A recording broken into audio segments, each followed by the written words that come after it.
우리가 그리스도 안에서 그의 은혜의 풍성함을 따라 그의 피로 말미암아 구속 곧 죄사함을 받았으니 이는 그가 모든 지혜와 총명으로 우리에게 넘치게 하사 그 뜻의 비밀을 우리에게 알리셨으니 곧 그 기쁘심을 따라 그리스도 안에서 때가 찬 경륜을 위하여 예정하신 것이니 하늘에 있는 것이나 땅에 있는 것이 다 그리스도 안에서 통일되게 하려 하십니다. 아멘.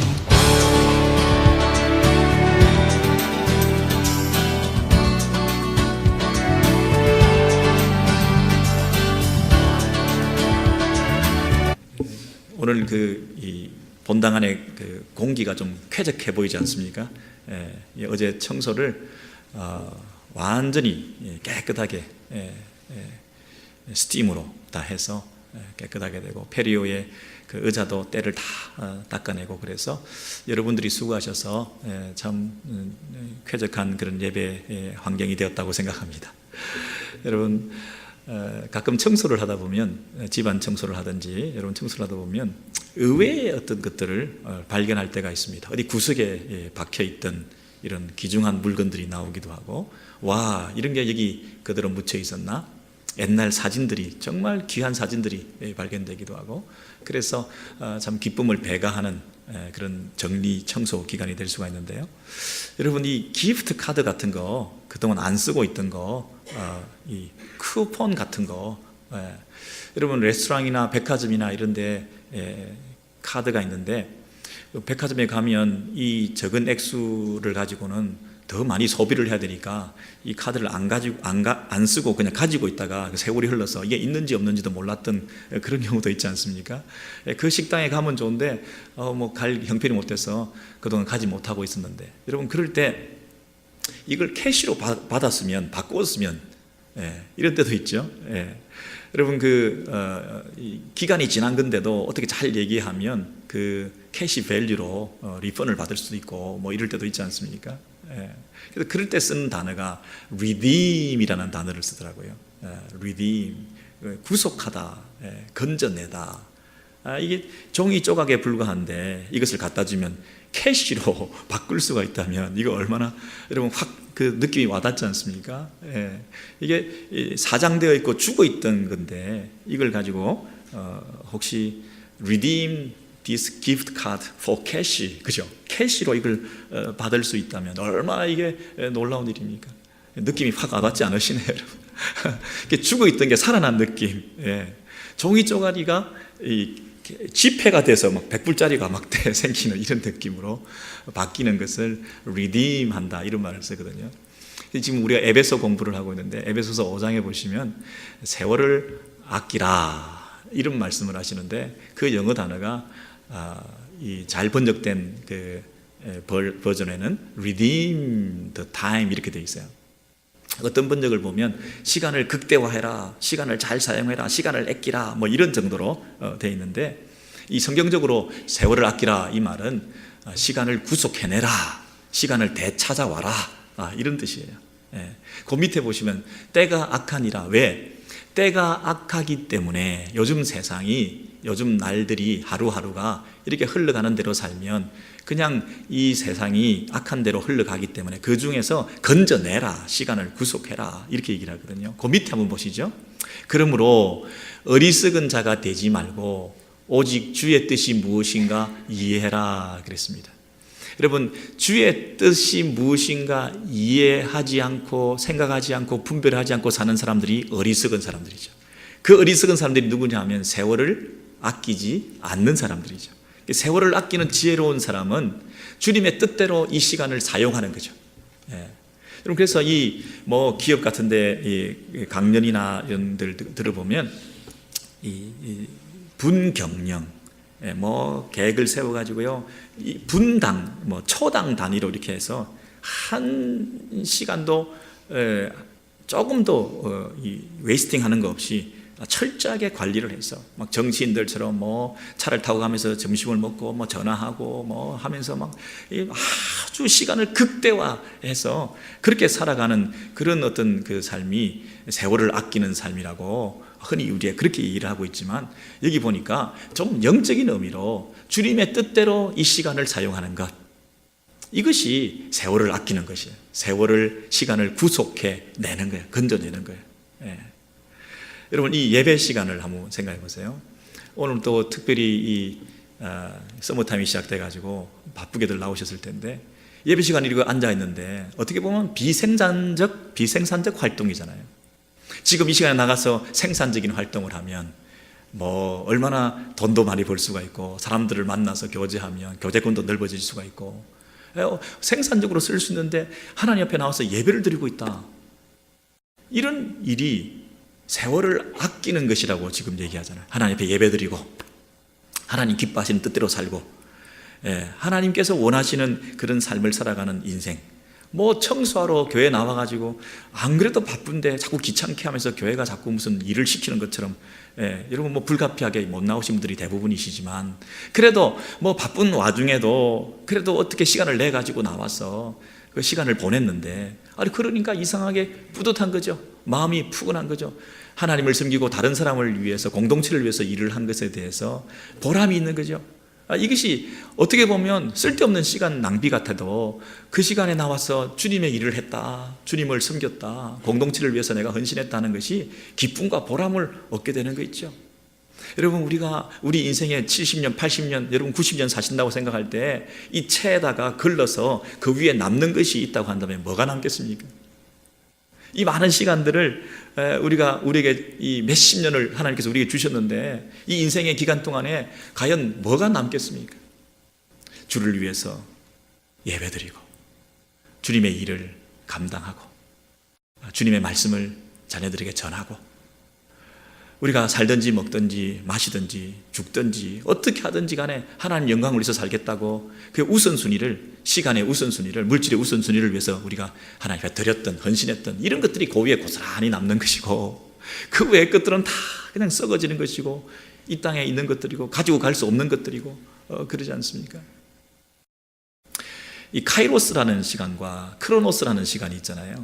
이 세월을 아끼라, 이 말은 연대기적인 시간을 말하는 것이 아니라, 크로노스를 말하는 게 아니라 카이로스를 말하는 거잖아요. 의미의 시간이라, 찬스라는 거예요. 그 하나님 앞에 그 시간을 의미 있게 드릴 수 있는, 시간이 뭐 계속 나열되고 열거되는, 그냥 흘러가는 그런 시간이 아무리 길어도 의미로서의 시간이 없으면 그 나열되는 긴 시간이 무슨 연대기적인 시간이 의미가 있겠습니까? 젊은 친구들이 연애를 하는데, 남편과 아내가 데이트를 하는데, 그 뭐 우리 연애 기간이 10년이었다. 이게 무슨 의미가 있습니까? 남자들은 그게 의미가 있어요. 뭐 10년을 내가 참아줬고 기다렸고 뭐. 근데 여자들은 10년이란 기간이 의미가 없어요. 그런 크로노스 시간이 아니라 카이로스, 사랑받고 있다는 느낌, 나와 너만의 대화의 시간, 특별한 눈빛, 그런 어떤 의미가 내게 전달되는, 사랑이 느껴지는 이 카이로스가 더 중요한 것처럼, 이 세월을 아끼라, 이 많은 시간 가운데 하나님 앞에서 내가 어떻게 그 시간을 선용하는가, 뭐 초단위로 경영해서 이 극대화해서 세월을, 시간을 아끼는, 그것은 여러분 어떻게 보면 교회에 와서 시간을 낭비하는 거잖아요. 우리 자녀들에게 뭐라고 얘기합니까? 야, 시간 아끼라, 시간 매니저먼트 잘해라, 조용히 해라, 시간 잘 아껴서 써라, 뭐 이러면서, 그거는 어떤 면에서는 주일에 교회 와서 예배드리고 시간 낭비하는 거 아니겠어요? 공부해야지, 세월을 아껴야지, 너 인생 그러다가 망가진다.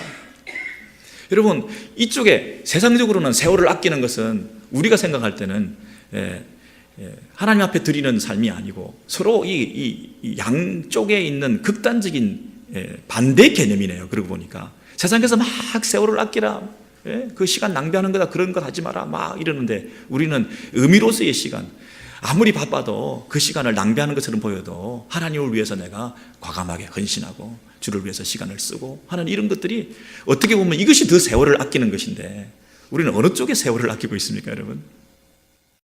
그런 면에서 이 에베소서 5장의 그 똑같은 단어, 이 세월을 아끼라 하는 그 단어가 영어로는 redeem 이렇게 되어 있지만, 원래 헬라어 원문을 보면 ex 아고라죠 이렇게 돼 있어요. 아고라라고 하는 어근이 있어요. 아고라. 여러분 아고라 아시죠? 그 고대 그리스에 이 신전이나 강공서나 이런 것들이 있는 것은 저 위에 아크로폴리스 정치 중심 지역이라는 데가 있고, 그 밑에 쭉 내려오면 일반 서민들이 광장에 모여가지고 소통이 일어나고 그 변론도 있고 대화도 하고, 그리고 시장의 기능도 하는 마켓 기능도 하는 그 아고라 광장, 그곳에 이 경제 중심지가 있잖아요. 아크로폴리스는 정치, 아고라는 경제 중심지. 그래서 이 아고라고 하는 지역, 아고라라고 하는 그 단어가 그 가운데 있잖아요. 엑스 아고라죠. 아고라죠. 그러니까 그 아고라에서, 시장에서 건져내 온다 이런 뜻이에요. 엑스 건져내 온다. 아고라에서 돈을 주고 값을 주고 사내 온다. 사 온다. 이게 엑스 아고라죠예요. 엑스 아고라죠. 그러니까 건져내 오는 것이에요. 리딤 한다는 말이. 여러분 그 에베소서 1장의 7절에 우리 지난주에 우리 공부했잖아요. 우리는 그리스도 안에서 그의 은혜의 풍성함을 따라, 그 다음 같이 읽겠습니다. 시작. 그의 피로 말미암아 구속 곧 제사함을 받았느니라. 이 7절을 외우기로 했죠, 우리 그죠? 구속 곧 제사함을 받았느니라. 근데 영어 표현을 보시면 redemption이죠. redeem의 명사형을 쓰고 있어요. 그러니까 우리가 제사함을 받았다, 구속, 이 말은 시장에서, 아고라에서 건져내 왔다는 거예요. 값을 지불하고 시장에서 사 왔다는 거예요. 그런데 무슨 값을 지불했어요? 그의 피로 말미암아, 예수님께서 흘리신 보혈의 그 값을 지불하고 우리를 건져내 왔다는 거예요. 여러분 이게 얼마나 놀라운 감동이 있습니까? 여러분 청소하다가 종이 조각 하나 발견했는데 그게 귀한 쿠폰이 돼가지고 이거 아무 가치가 없는 건데 가서 캐시 밸류로 바꿔온 거예요. 와, 이게 그냥 플라스틱 그냥 그 카드 하나인데 이걸 그냥 100불짜리로 그냥 캐시로 바꿔온 거예요. 여러분 의미 없이 흘러가는 막 이 세월인데요, 이 세월 중에서 내가 이 세상을 영중해서 다른 가치관을 가지고 오직 하나님을 위해서 예배하는 이 시간, 이 예배를 드렸더니 얼마나 감사하고 기쁜지요. 그냥 어차피 킬링 타임인데요, 시간을 막 죽이기 위해서 뭐 이것도 하고 저것도 하고 뭐 이런 취미도 해보고 저런 것도 해보고 막 세월을 왜 이렇게 시간이 안 가? 그래서 막 바쁘게 살면서도 뭔가 의미를 찾지 못해가지고 이것도 해보고 저것도 해보고 뭐 하다가 여기도 가보고 저기도 가도 그렇게 막 시간을 보냈는데요, 제대로 내가 시간을 구속하는 법을 알았어요. 하나님 앞에 무릎 꿇고 말씀 배우고 읽고 그분의 뜻대로 살고 그분의 뜻이 무엇인지 우리가 나와서 함께 동력하고 하나님을 예배하고 이랬더니 여기에 진짜 기쁨이 있는 거예요. 죽었던 시간을 살려놨잖아요. 얼마나 기뻐요. 근데 그보다 더 기쁜 것은 내가 쓸모없는 사람이고 아무 무가치한 인생이고 아무렇게나 내던져졌던 인생인데 내가 시장에서 그분께서 사신 거예요. 값을 지불하고 옮겨놓으신 거예요. 이제 내 인생 자체가 리뎀션, 구속받은 거예요. 제사함 받은 거예요. 죄중에 있는 우리가 의롭게 하나님의 자녀가 된 거예요. 세상에 있던 우리들이 영원히 죽을 수밖에 없는 우리들이 참된 자유와 해방을 누리게 된 거예요. 억압 가운데 있던 우리들이 어딘가 어디에 눌려있던 자들이 회복되고 다시 주를 위해서 살아나게 된 거예요. 찌푸렸던 내 인상이 이제는 얼굴이 활짝 펴지게 된 거예요. 사도 바울이 구속당해 있었는데, 구금당해 있었는데 그 가운데서도 내가 죄사함 받았다, 구속받았다 하는 것에 대해서 찬양을 했던 것처럼 내 인생이 지금 어딘가에 눌려 있는데, 매여 있는데 내 인생은 왜 이럴까? 이민생 아래 매여 있다. 내가 잘못 왔다. 내가 이 남편한테, 이 와이프한테, 이 아이들한테 지금 내가 이 공동체의 교회의 신앙생활이라는 데 얘가 막 매여 있어가지고 힘들다. 매여 있는 이 느낌 속에서 우리가 회복할 수 있는 새로운 찬양이 어떻게 넘칠 수 있다고요? 시장에서 사오신 그분의 피 흘리신, 우리를 다른 장소로 옮겨 놓으신, 어떻게 이런 일이 나에게 일어났을까? 여기에 우리의 찬양이 있는 거예요. 100불짜리 하나 생긴 것보다 더 큰 기쁨이 있는 거예요. 우리가 영원한 생명을 얻고 천국의 백성이 되었는데 여러분 여기에서 터져나오는 찬양이 있는 거예요. 이 사도 바울이 이 에베소서 1장을 시작하면서 막 단어가 끊어지지 않고 문장이 끊어지지 않고 피리어드가 없이 막 그냥 끝나면서 한 문장으로 다 돼 있어요. 하나님을 찬양하자. 이러하니 그 감격을 가지고 우리가 구속 제3을 받았다. 여러분, 우리가 이런 새 생명을, 새로운 나라에 속한 하나님의 자녀가 되었다. 여러분, 기타나 뭐 이런 악기, 색소폰 이런 거 하나도 말이죠, 이게 이 주인 잘못 만나면 어디 음침한 지하실에서 무슨 뭐 이상한 음악이라 하면서 그 무슨 유흥업소에서 이렇게 그 악기가 사용될 뻔했는데, 이게 주인을 잘 만나서 건져내 가지고요, 엑사구라하죠. 건져내 가지고 세상에 이 밝은 예배 시간에 하나님을 찬양하는데 이 악기가 사용됐다. 내 인생이 그렇게 우중충하게 살 뻔했는데요, 우리가 오늘날 이렇게 하나님의 자녀로 이렇게 살 수 있게 되었으니 이 자체가 얼마나 감사한 일입니까? 이게 무슨 이런 은혜가 다 있습니까? 여러분, 이 땅에서 사는 것이 여러 가지 어렵죠.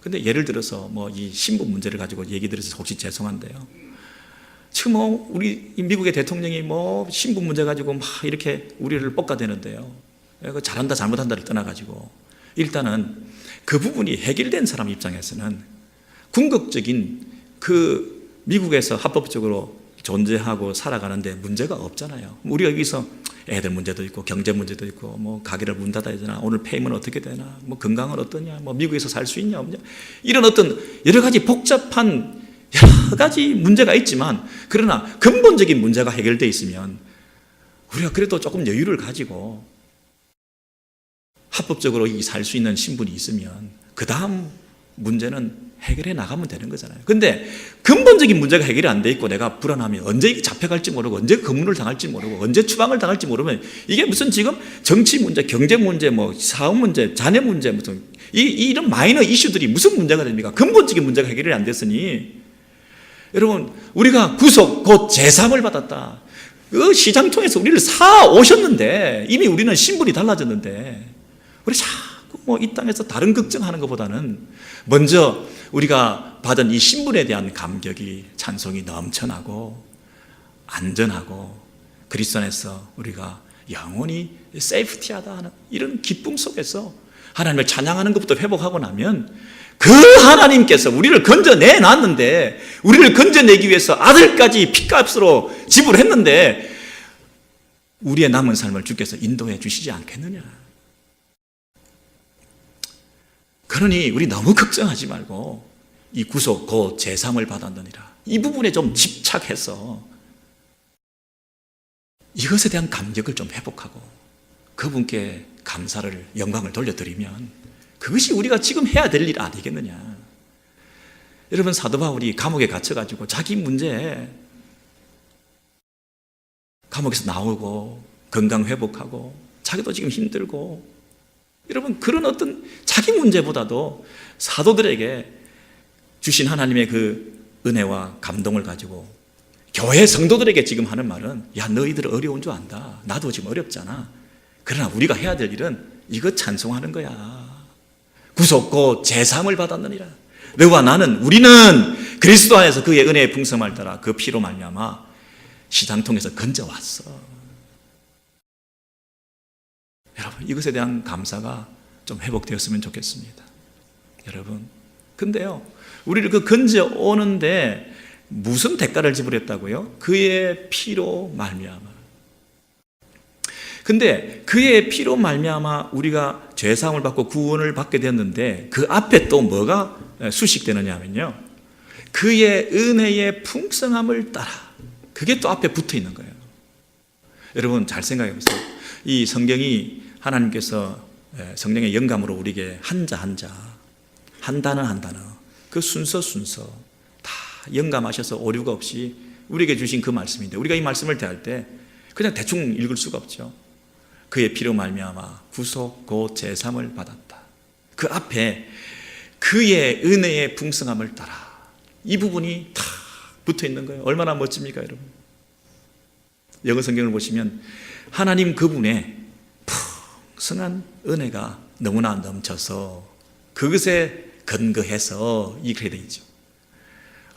얼마나 크고 놀라우면 그냥 그분의 은혜라 하지 않고 그분의 풍성한 은혜라고 그랬겠어요.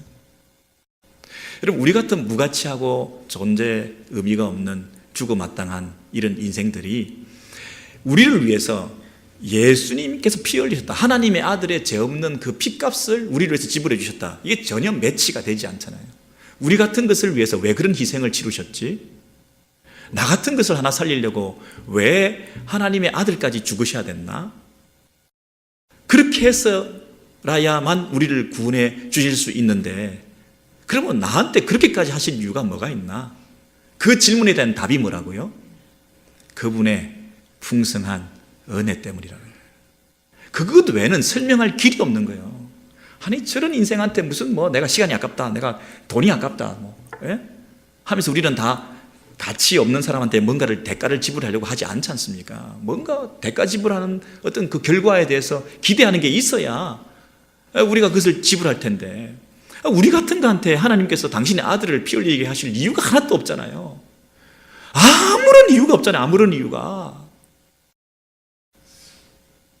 근데 뭐 때문에요? 그의 은혜의 풍성함을 따라. 이러니 이 은혜의 풍성함에 대해서 우리가 자지러지게 놀라지 않아요? 전율처럼 우리가 느끼면서 감사하지 않아요? 지난주에 얘기했는데 또 얘기를 또 할 수밖에 없잖아요. 그 은혜의 강에, 그 은혜의 그 저수지 위에서 부어주시는 그 풍성함이 있기 때문에, 그 풍성함의 결과로 저와 여러분이 한 사람 한 사람 다 구속 곧 제사함을 받았잖아요. 값을 지불해 주셨잖아요. 아니 그게 저수지가 메말라 있으면 한 사람 두 사람 몇 사람 하다가 우리 모두에게 흘러내리지 않았을 거 아니에요.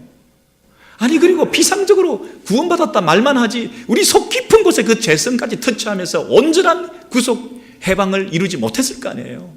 근데 그분은 너무나 그 은혜가 풍성하기 때문에 풍성한 은혜를 우리 모두 한 사람 한 사람 한 사람 한 사람에게 그리스도의 핏값을 지불하셔서 우리를 구원해 내셨다는 거예요.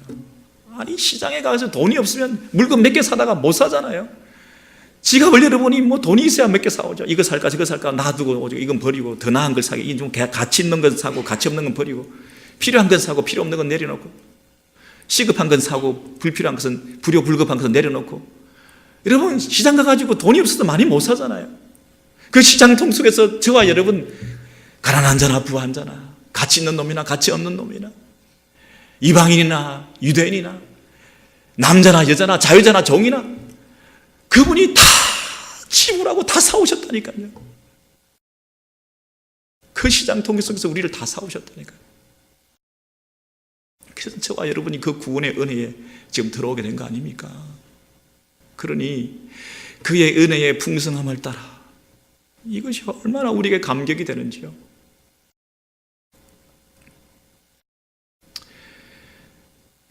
여러분 어떤 요즘 아주 결과만 중요하게 생각하고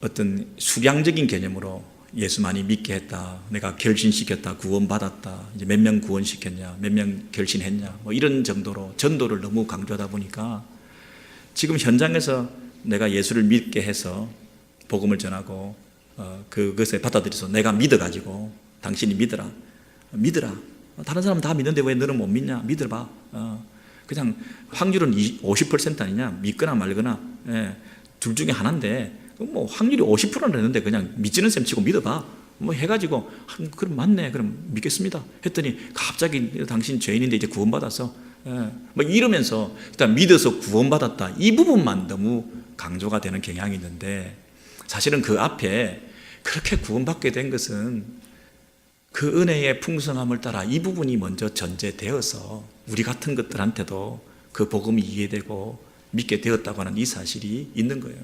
그러니 그 은혜의 풍성함을 따라 내가 예수 믿어서 구원받은 것에 대한 감격과 깊이가, 이 찬송의 어떤 그 정도가 더 얼마나 달라지겠어요. 그거 없이 그냥 믿으라 그래서 믿었다 어쨌는데 그게 다냐, 무슨 찬송이 그 사람들한테 넘치게 있겠습니까? 몇 주 전에 한두 주 전에 한국 신문에 보니까 육사 졸업생들 명단이 나오는데요. 이번에는 여학생들이 1, 2, 3등을 다 차지했대요. 그래서 그 사진에 보니까 여학생 3사람 딱 사진 찍어가지고 이 첫째 1등한 사람은 대통령상, 2등은 국무총리상, 3등은 국방장관상 이렇게 받았대요. 그리고 남학생 3사람은 무슨 불미스러운 일로 인해서 태교 잘렸대요. 그래서 어쨌든 73기, 육사 몇 기 이거 굉장히 무섭잖아요. 73기 이번에 졸업식 하는데 248명이 졸업을 하는데 그 중에 여학생들이 24명이에요. 그 24명 중에서 1, 2, 3등 다 휩쓰는 거예요. 대단하죠. 근데 이 성적을 어떻게 매기냐면 4년 동안에 50%가 성적이고요. 그 다음 25%가 군사적 역량, 그리고 나머지 15%가 신체적으로 얼마나 무장되고 피지컬리 얼마나 이게 잘 훈련됐냐가 15%고 나머지 10%는 리더십, 내무생활 이런 걸로 해서 합계 100점으로 1, 2, 3등을 이렇게 정하는 거예요. 등수가 쫙 나오는 거죠. 제가 왜 이렇게 자세히 관심을 갖고 잘 알게 됐냐면 4등은 한 녀석이 제 조카인 거예요, 조카. 그래서 이 친구가 합창의장상을 받았는데 사진이나 뉴스는 정말 3등까지만 탁 잘리고 옆에 나오지도 않아요. 그런데 그 부모들이 하는 말이 집사람하고 통하고 이러면서 우리 준경이가 너무 잘했지 않아? 우리 엄마 아빠는 별 그렇게 해준 것도 없는데 우리 부모들은 그렇게 특출난 사람도 아닌데 야, 얘 정말 가문의 영광이다. 얘 정말 힘든 고비 다 넘기고 지가 다 했어. 지가 한 거라고는 우리들이 해준 거는 아무것도 없는데 지가 다 했어. 만약에 이렇게 부모들이 얘기를 하는데 그 아이가 이렇게 대답을 한다면 그래 맞아 내가 다 했어. 내가 힘들었는데 내가 다 고비마다 내가 얼마나 힘들었는지 몰라. 내가 참 해놓고 보니까 과연 내가 개천에서 용났구만. 정말 대단해. 만약에 이렇게 얘기하면 그러면 호로자식 그냥 때려줘야 되잖아요. 그래서 왜냐하면 우리 집에 와가지고 한두 달 있으면서 영어 배우고 제가 라이드 해주고 우리 이모가 액티비티 데리고 다니고 해가지고 영어 좀 자신감 가지고 가가지고 가서 영어 잘한다는 소리 듣고 그러는데 그 녀석이 우리 은혜도 모르고 지가 잘했다고 그러면 되겠어요? 제가 무슨 얘기 하려고 그럽니까? 그 졸업식에 상 하나 받는 거 1, 2, 3등도 아니고 4등 그 받는 그거 가지고도 이게 내가 한 것이라고 만약에 조금이라도 자랑하면 그러면 안 되잖아요. 낳아주시고 길러주시고 여기까지 부모님들이 기도해 주시고 미국까지 보내주시고 이모부가 차도 태워주고 그래가지고 이렇게 정말 내가 한 건 아무것도 없지만 다 주변의 사람들의 은혜로 그렇게 내가 이렇게 되게 된 거 아닙니까? 이렇게 얘기를 해야 되잖아요. 우리가 예수 믿게 됐는데 하물며 영생, 천국, 구원을 받게 제사함을 받게 됐는데 이거 지가 했다고요? 내가 믿어서 됐다고요? 남들은 안 믿는데 나는 믿었다고요? 내가 잘 이해력이 좋아가지고 잘 이해가 됐다고요, 복음이? 내가 복음을 잘 전달해가지고 잘 이해할 수 있도록 설득력 있게 전했기 때문에 그래가지고 예수 믿게 돼가지고 우리가 한 거라고요? 아니잖아요. 우리 같은 죄인들이 나 같은 이 설교라고 하는 전도라고 하는 미련한 방법을 통해서 이렇게 미천한 것들, 죽어가는 것들, 아무 쓸모없는 것들을 찾아내서 불러내셔가지고 그의 은혜의 풍성함을 따라 우리가 믿음으로 우리가 구원받게 되고 제사함받게 된 거 아닙니까? 그러니 우리가 할 수 있는 것은 뭐냐면 하나님의 은혜가 크고 놀랍습니다. 하나님의 은혜로 하나님의 은혜입니다.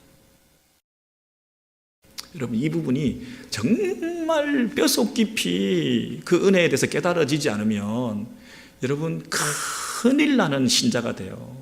어릴 때부터 교회 다니신 분들, 모태신앙 가지신 분들, 저절로 자동적으로 예수 믿어서 구원받고 나는 죄인입니다 달달달달 외우시는 분들, 오랫동안 교회 생활 습관적으로 하시는 분들, 이 은혜의 풍성함을 따라 천적인 자기 부정, 모든 것이 하나님의 은혜예요. 내가 한 것은 아무것도 없습니다. 이게 말로만 하는 게 아니라요, 속에서 진짜로 그렇게 이 은혜에 대해서, 그것도 풍성한 은혜에 대해서 우리가 깨닫고 이해되어지면 그분의 신앙생활, 그분의 예배 태도, 그분의 삶의 자세가 달라지죠. 이 부분이 바울 신학의 핵심이에요, 여러분. 은혜라고 하는 것이. 이 부분이 신구약 성경의 가장 중심 주제예요. 기독교는 은혜의 종교예요. 은혜의 종교. 타 종교에서는 이 은혜를 가르치지도 못하고 이 은혜를 알지도 못해요. 저 뭐 열심히 해야 되잖아요. 수양해야 되고 덕을 쌓아야 되고 올라가야 되고 애써야 되고. 근데 이 하루아침에 은혜라고 하는 이 부분이 요즘 신방종주의로 빠져가지고 그냥 은혜니까 그냥 아무렇게나 막 다 해도 된다. 용서, 어차피 용서, 또 용서해 주시고 또 은혜니까 모든 게 은혜다. 그냥 다 그냥 관용하고 은혜다 싶어가지고 그냥 거룩도 성화도 없이 회개도 없이 그냥 뭐 죄를 지어놓고 또 은혜로 넘어가고 그냥 좋은 게 좋지 않냐 교회 안에서. 그게 은혜가 아닌데 신방종주의인데 그 은혜를 교회가 잘못 가르치고 있어요. 안 그러면 신율법주의야. 다시 율법주의야. 이렇게 해야 돼. 교회에서 이렇게 해야 돼. 조건을 달아. 계급을 만들어. 차등 상급을 강요해. 더 잘하면 복을 받아. 더 큰 상을 받아. 구원은 은혜로 받지만 상급은 노력으로 받는 거라는 이런 회개 망치간 그런 교리를 만들었어. 우리가 칭의는 하루아침에 어렵다 되고 우리가 재상을 받지만 이제 우리가 그 나머지는 우리 열심으로 해 나가는 것이라. 그것에 따라서 상급을 달리 받는다. 열심히 하자. 뭐 신율법주의죠. 그거는 율법주의죠. 교회 안에서 이렇게 해야 된다, 저렇게 한다 규칙을 정해놓고 이렇게 조건을 달아서 여기까지 하면 그다음 뭐 집사도 시켜주고 장로도 시켜주고 올라가고, 그런 어떤 계급을 만들어서 어떤 율법적으로 이렇게 뭔가를 만들어 놓으면 그게 은혜가 들었을 자리가 없잖아요. 이 양쪽 극단 신방종주의와 신율법주의 속에서 오늘날 이 시대 교회가 기독교의 가장 중요한 가르침인 은혜를 배우지를 못하고 있어요.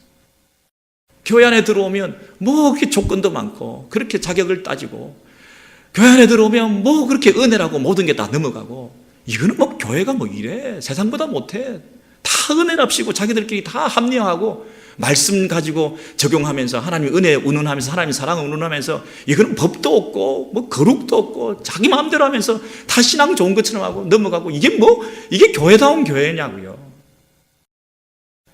제대로 된 은혜 교리를 가르치지 않고 이 사도 바울이 너무나 답답하면 이 에베소 교회를 향해서 그 측량할 수 없는 은혜에 대해서 두 번, 세 번 얘기를 하는 거예요. 여러분 그 3장 이하에 한번 보시면 에베소서에서 이 측량할 수 없는 하나님의 은혜라고 하는 부분을 가장 중요한 가르침으로 두 번, 세 번 강조하고 있잖아요.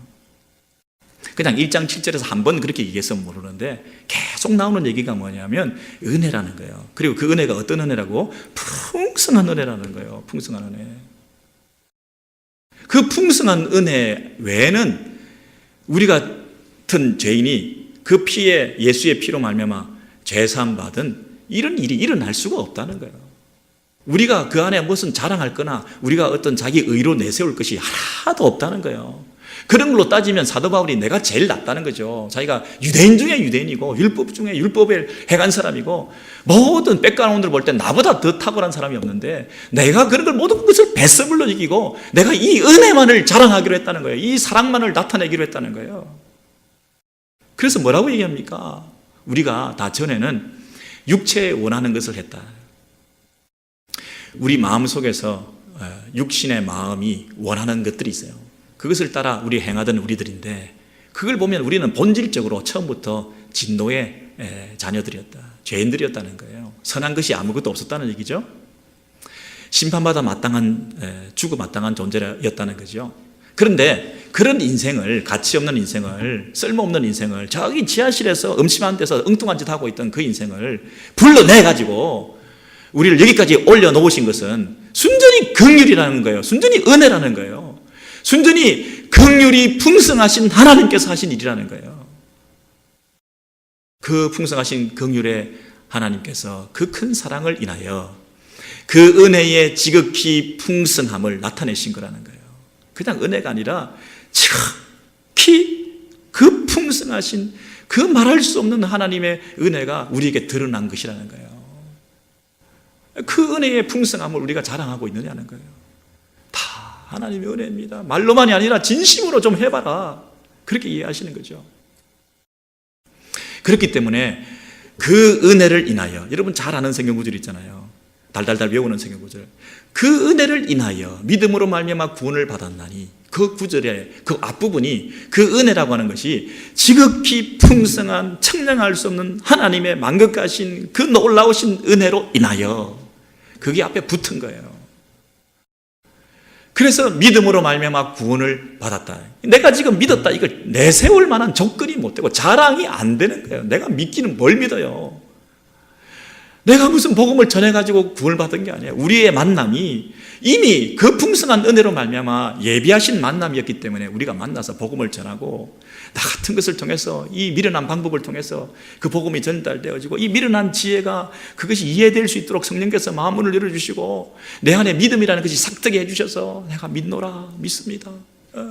그래서 그것을 막 귀하게 보셔가지고 막 사로잡으셔가지고 그 자체를 하나님께서 구원에 이르는 길로 열어주신 이 믿음으로 말미암아 구원받는 이 모든 과정도 하나도 은혜가 아닌 것이 없어요. 여기 나와 있는 것도 우리가 예배 드리는 것도 다 은혜라는 거죠. 너무나 뻔한 얘기를 제가 2번, 3번 하는 것은 다시는 이 얘기 하지 않기 위함인데 여러분 속에 정말 이것이 은혜구나. 아멘. 감사합니다. 하나님 은혜입니다. 이 은혜만을 자랑하고 살겠습니다. 여러분 이런 고백이 있으시기를 주의 이름으로 소원합니다. 그 은혜로 말미암아 믿음으로 말미암아 구원을 받았으니 이것이 너희에게서 난 것이 아니요 하나도 아니다. 너희 속에서는 의롭고 선한 것이 아무것도 없다. 너희에게서 난 것이 아니에요. 하나님의 전적인 선물이다. 이는 누구든지 행위에서 난 것이 아니니 이는 누구든지 자랑하지 못하게 함이니라. 자, 그 다음 보세요. 그 다음에 뭐라고 나오냐면 우리는 선한 일을 위하여 지으심을 받은 자니 이 일은 하나님이 전에 예비하사 우리로 행하게 하려 하심이니라. 여러분 앞에 믿음으로 말미암아 구원을 받는다 해놓고 바로 그 다음에 뭐냐면 선행에 대해서 얘기를 하고 있어요.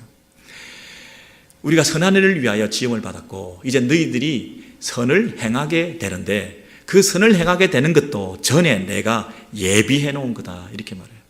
우리가 믿음으로 말미암아 구원받는 것도 창세전에 예비된 것인데 이제 구원받은 우리들이 선한 일을 행하는 것도 하나님께서 예비하신 일이고 은혜로 되는 것이다. 그 긍휼의 풍성하심을 따라 우리가 구원받은 사람들이 이제 구원받은 사람으로서 선한 일을 행하는 것은 자연스러운 것이다. 이렇게 말을 하죠.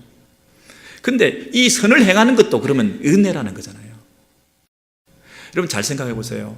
우리는 본질상 진노의 자녀이기 때문에 우리 마음속에 생각나는 대로 우리 육신의 소욕대로 이렇게 행하면 우리는 그 악한 세상의 습관을 따라 유혹을 받으면서 내 마음대로 저절로 내버려두면 나는 악한 일을 행할 수밖에 없는 인생이에요. 내 입에서 나오는 것도 악한 것이고 내가 행동하고 생각하는 거 다 악한 것이에요. 이게 자동이에요. 자동. 저절로 그렇게 되는 거라고요. 그러면 여러분 우리가 선을 행했다는 것은 하나님 은혜잖아요. 내가 한 게 아니잖아요. 가만 놔두면 저절로 악을 행하게 되는데 내가 선을 행했다는 것은 내가 어떻게 이런 일을 행할 수가 있어요. 이 선한 동기, 그 선한 동기가 생긴 것도 내가 한 게 아니라 내 안에 선한 게 없는데 그리고 그것을 한두 번이 아니라 지속했다. 이건 내 힘으로 한 게 아니에요. 선을 행했다는 것, 나는 구원을 받았는데 은혜로 선을 행하는 것은 내가 행한다. 그게 아니고 선을 행하는 것 자체가 하나님의 은혜로 되는 거예요.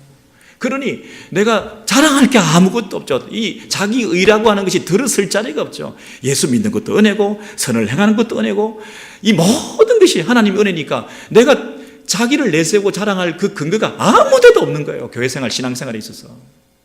그게 어디 차등이 있고 계급이 있고 내가 더 우월감이 있을 수가 있어요. 이 모든 것이 하나님의 은혜구나. 여러분 그래서 예수께서 이 사실에 대해서 보다 더 분명하게 마지막으로 이 성경 구절을 보시면요. 요한복음 6장 37에서 47까지 보시면 아버지께서 내게 주시는 자는 다 내게로 올 것이요. 누가 하는 말씀이죠? 예수께서 하시는 말씀입니다. 예수께서 하나님 아버지께서 내게 주신 자가 있어요.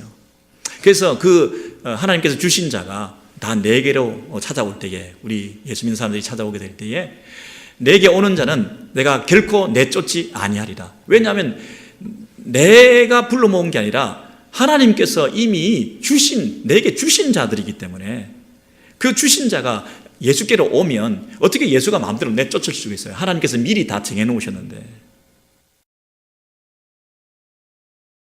내게 오는 자는 내가 내어 쫓지 아니하리라. 내가 하늘에서 내려온 것은 내 뜻을 행하려 함이 아니라, 예수께서 이 땅에 오신 것은 내 마음대로 내 뜻을 행하는 것이 아니라 이미 나를 보내신 이의 뜻을 따라 내 백성들을 불러 모으기 위해서 하나님께서 예수님을 보내셔서 하나도 남기지 않고 잃어버리지 않고 다시 불러내어서 마지막 날에 그를 살리는 그 일을 위해서 내가 왔다는 거예요.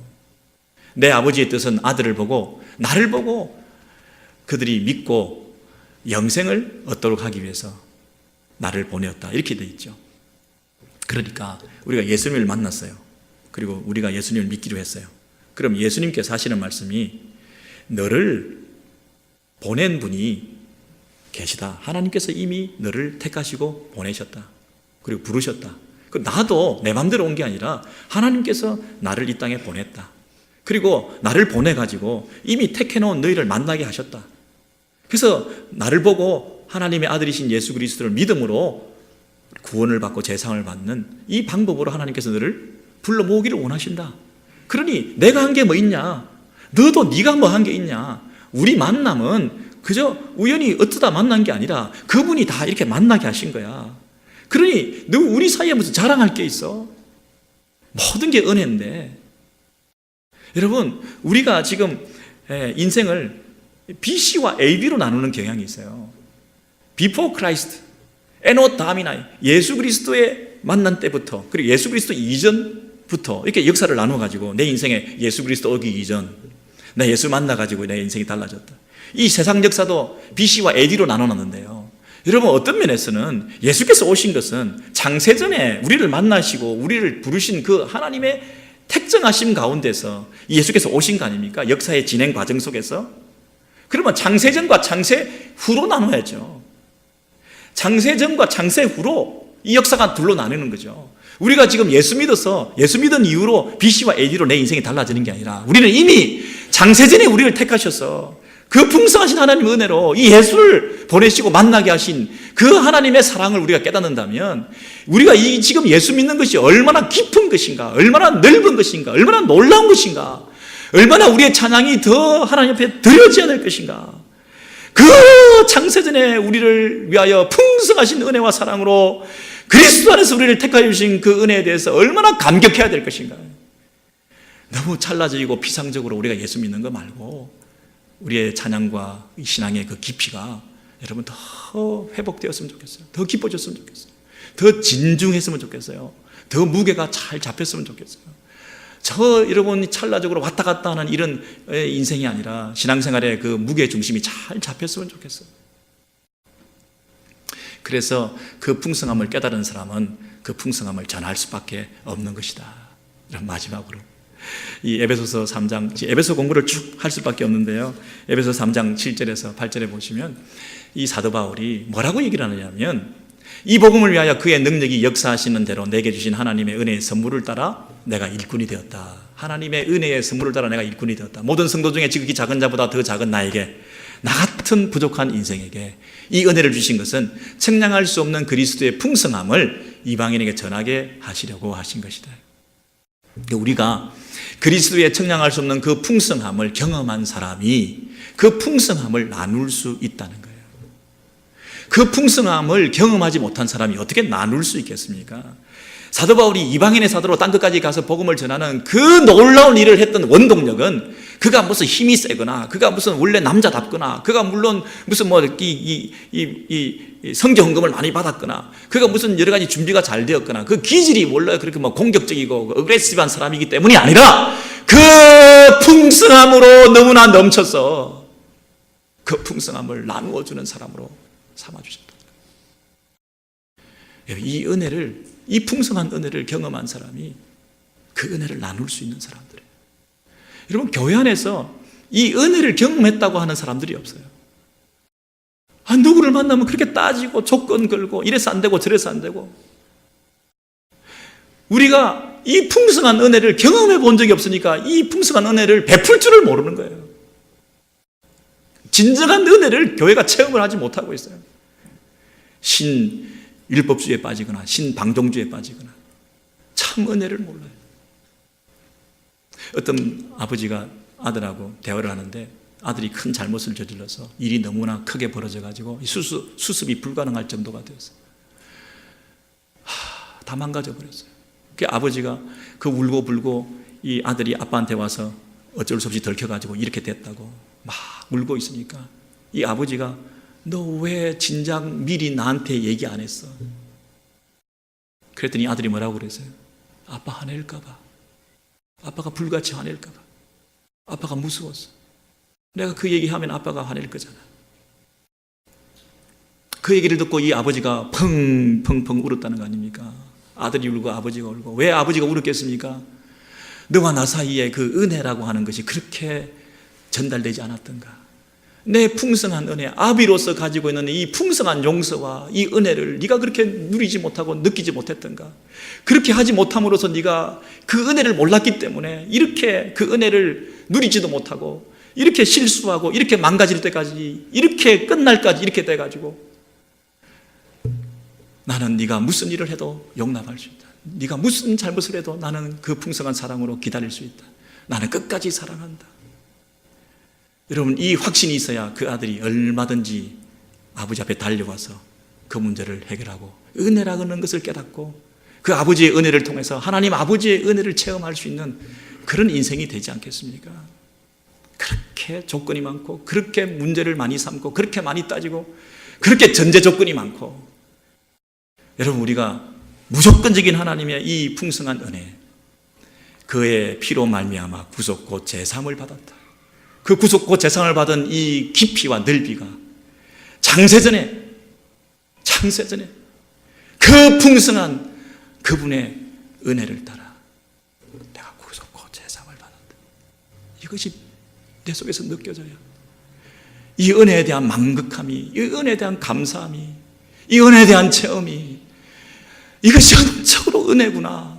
내한테서 난 것이 아니구나. 모든 것이 은혜구나. 그 은혜에 대한 깨달음이 있을 때 그 은혜를 전할 수 있는 사람이 되지 않겠습니까?